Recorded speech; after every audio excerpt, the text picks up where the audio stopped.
Hey there, good morning, fellas. How are you doing on a great Thursday morning? Hope you're doing well. March Madness, baby. I know you guys are excited out there. It's going to be a good day for every single one of you out there.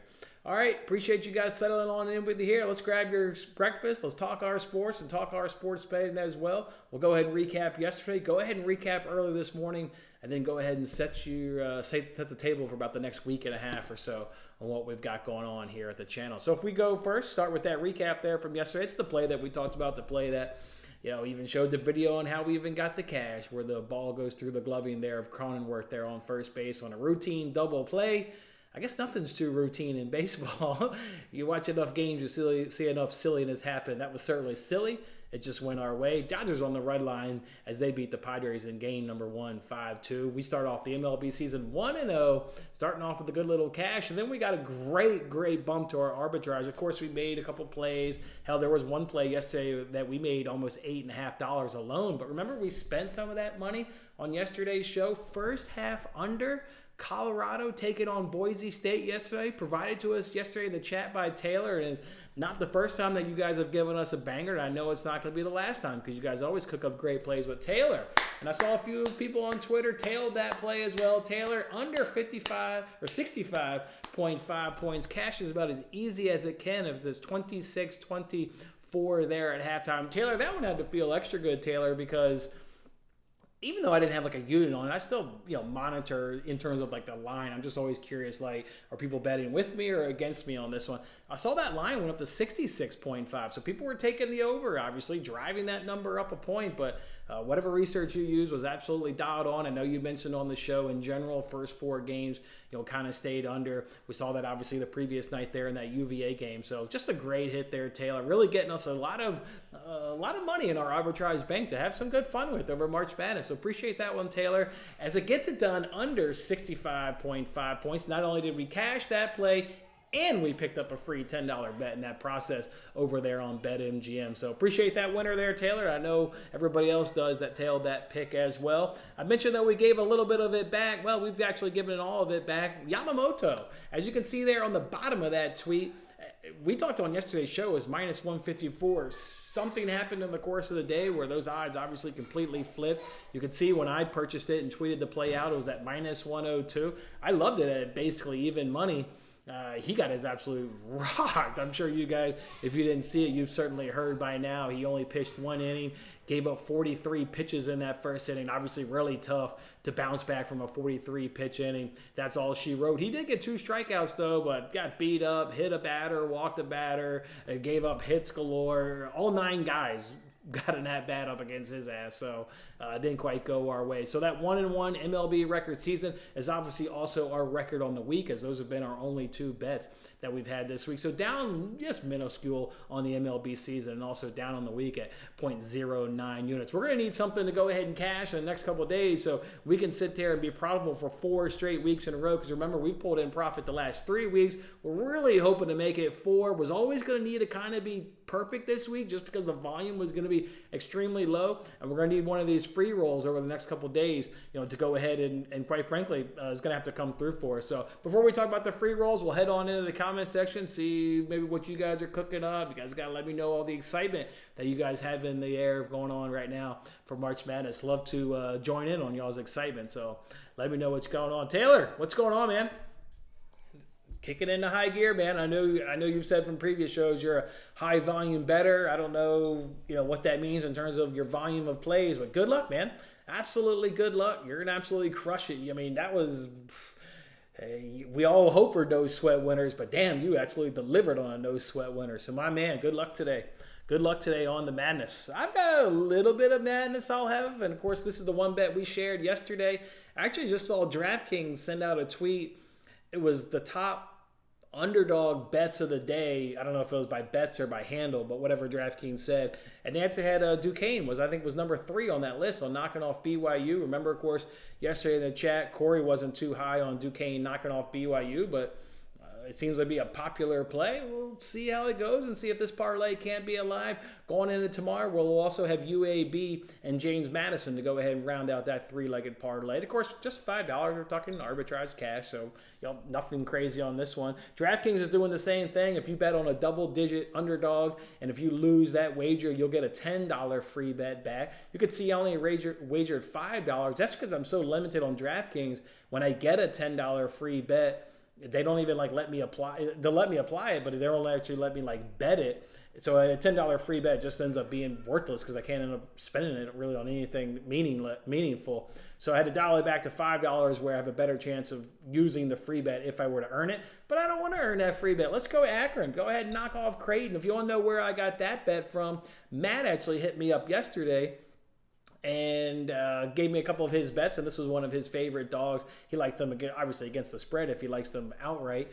But we don't have that option to take the spread here on what DraftKings promo is offering you. So just take Akron on the money line going up against Creighton. You hit that, okay, now we can add 0.32 units to the bankroll, and that can get us to profitable on the week. Obviously, if we hit this monster play on FanDuel, we'll certainly be profitable in the week.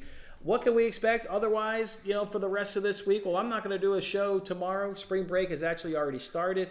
I mentioned also on yesterday, my brother's coming. Just really excited to pick him up tomorrow at the airport. Haven't seen him since 2019. He's going to be in town tomorrow through Tuesday. Spring break really it kicks off in full, obviously, next week, even though they do get a couple days off at the end of this week, which I don't quite understand. I guess teachers got some good unions, I guess, in their negotiation to get a couple extra days on spring break, but that certainly is what it is. But anyway, so yeah, my brother leaves Tuesday, and then my mom actually comes up on Thursday. The rest of the back half of the spring break week, my mom's going to come and visit Thursday through Sunday. So that just leaves Wednesday. We are, I think, damn close to finding ourselves a babysitter on Wednesday. So while there won't be any shows next week, do look for me on Twitter to go ahead and announce that there's going to be a show on Wednesday. If we are able to secure the babysitter that I'm pretty sure we're going to hopefully be able to secure, then I'll jump in on here Wednesday. We'll talk whatever the hell's going on, recap, I guess, what would be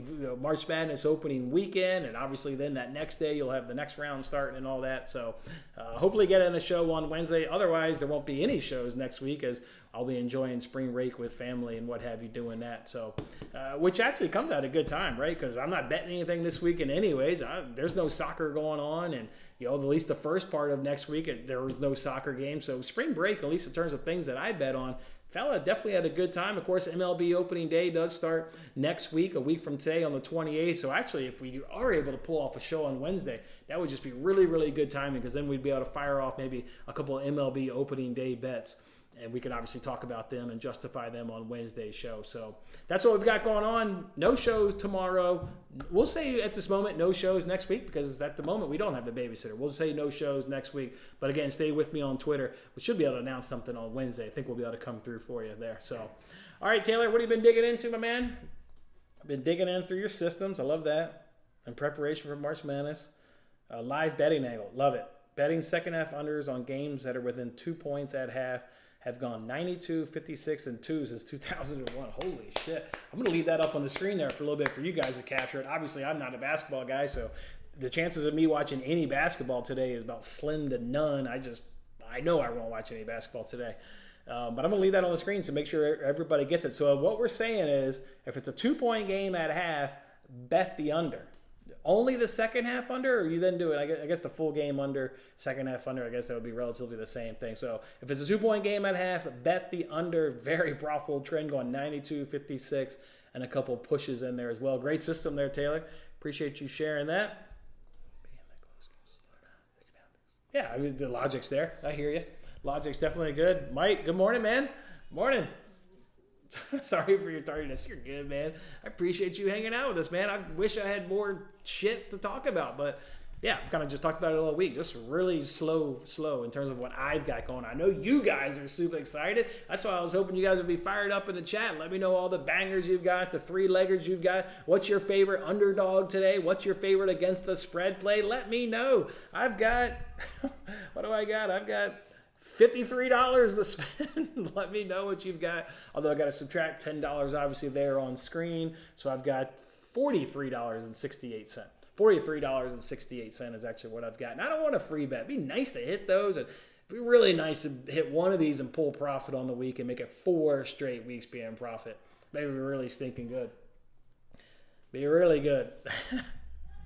Oh boy, Yamamoto, what a disastrous outing. That's almost payback for the ball going through the webbing, right? Like instant payback for the ball going through the webbing. So that play was comical, and his outing this morning was absolutely comical. I got up, I think it was 5:32 when I woke up and looked at my phone. I was like, oh, well, he's at least probably pitched an inning. Maybe he's probably in the top of the second, like he's in the second inning. Like, let me see how it's going for him. You pull that phone up and it says bottom of the first, and you're like, this is not good. It should not take a half an hour to play a half inning of baseball. You head to the box score and it's like, oh no, he got fucking shit kicked in him real bad. So, yeah, that was not the greatest of all stars. I was hoping he would go out for the second, but that's just because you're holding on to over 4.5 games. You watch enough baseball, know you throw 43 pitches in an inning, you ain't coming out there again. Your arm is that's quite the toll that it takes on your arm, and especially, game one, start one.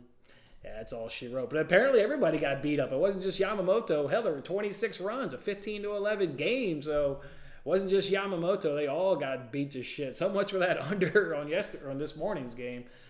Everything was over. And did the Dodgers score in the first inning too? Yeah. I know Adrian was on that nerf yesterday. Obviously, Padres killed it, but I think the Dodgers killed it too. I'm pretty sure they got a run in the bottom of the first and made it 5-1. So, yeah. Which is an over game. So, all right, boys, let's get Akron and knock off Creighton and get Duquesne to start off on a great 3-legged parlay to go ahead and knock off on BYU. Let me guys wish you all the good luck with your bets. You're sure as hell going to need that good luck. It's March Madness, baby. So good luck. Let me pass all the good luck I've got and give it to you guys so you guys can sit back and ring the cash register. Come on back. Hopefully Wednesday, but obviously we'll hang out on Twitter. We'll be communicating on that platform for the next week or so, but hopefully we do get in here on Wednesday and get to hang out the day before MLB opening day. Really, really looking forward to this MLB season. All right, guys, enjoy your day. Enjoy your weekend. We'll catch up with you guys next week. Good luck with the bets, boys.